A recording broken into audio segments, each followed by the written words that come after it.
My name is Dr. Stephen Vold, and today I'd like to talk to you about glaucoma. Hearing that you or someone you love has glaucoma can be a very difficult experience for many people.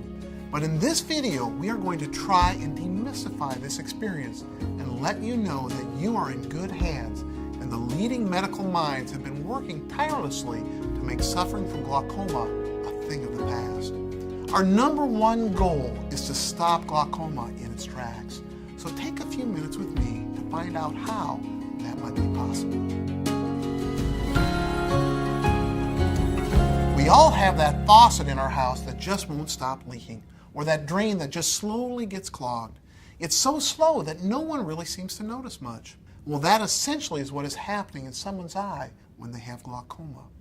The eye slowly starts to not be able to drain the internal fluid in the eye, which can eventually lead to damage of the optic nerve.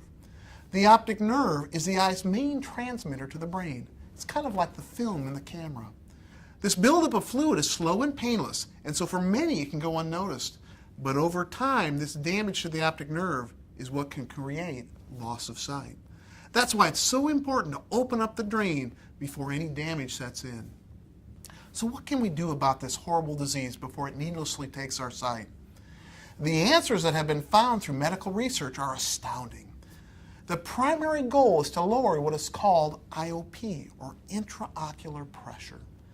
Essentially, doctors are trying to alleviate all that pressure that excess fluid has built up in the eye. Decreasing the pressure has proven to stop the progression of glaucoma. But that is why finding it as early as possible is so important, as we still do not have a cure for the damage that has already been done. The good news is that there are many different treatments for lowering the intraocular pressure of someone with glaucoma. First is the option to use a medication that can decrease the amount of fluid produced by the eye, or actually help the fluid get out of the eye. Now, the great thing about these new medications is that they have a targeted approach toward what is going wrong in the eye. They can avoid putting the eye through unnecessary duress of surgery. And they are primarily administered through eye drops, so they are generally safe in terms of any side effects. In general, these therapies are a great breakthrough in the fight against glaucoma.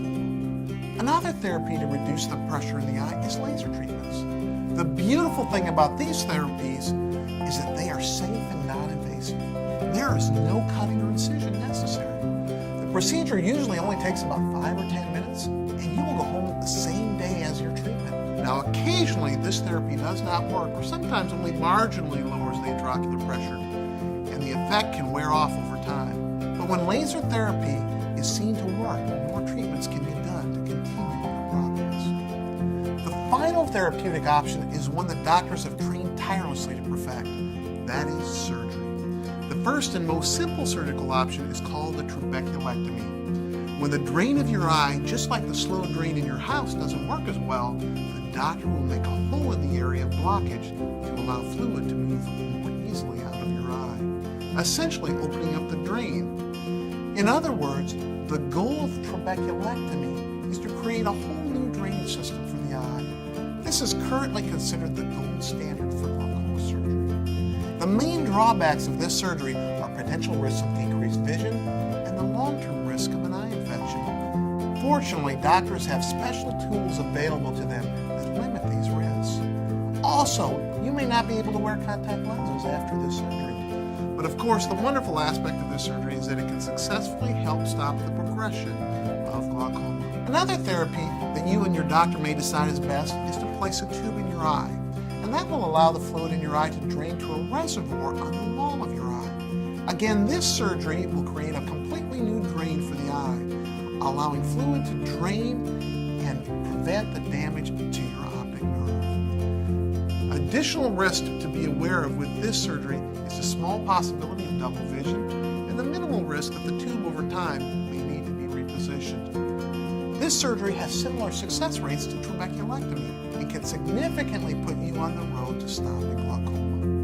More minimally invasive surgical options are now on the horizon that are going to be available to you and will actually restore the outflow of your own drain. So what happens after surgery? Well, for a few weeks, your vision may actually be worse as your eye adjusts and heals. But our goal is, of course, to maintain the vision that you had before surgery. Your vision will most likely not improve, but our goal is to make sure that it doesn't get any worse. The first couple of weeks, you may also have more limited activity than you are used to, and you should only experience mild discomfort as you recover. Recovering fully can take anywhere from 1 to 3 months, and you should always check in with your doctor if you are experiencing any signs that your eye may be infected. Glaucoma is a disease that takes time to take away your sight, and time is in turn our greatest defense against it. That is why it is so important to get your eyes checked regularly. And if you have the beginning of glaucoma, to talk to your doctor about your options, whether it be medication, laser treatment, or surgery. We are committed to helping you take a proactive stance on glaucoma and hopefully prevent it in you or your loved ones. Our sight is a beautiful gift. Join the fight against this horrible blinding disease that would try and take it from you now. For more information, please visit our website, voldvision.com. Thank you so much for your time.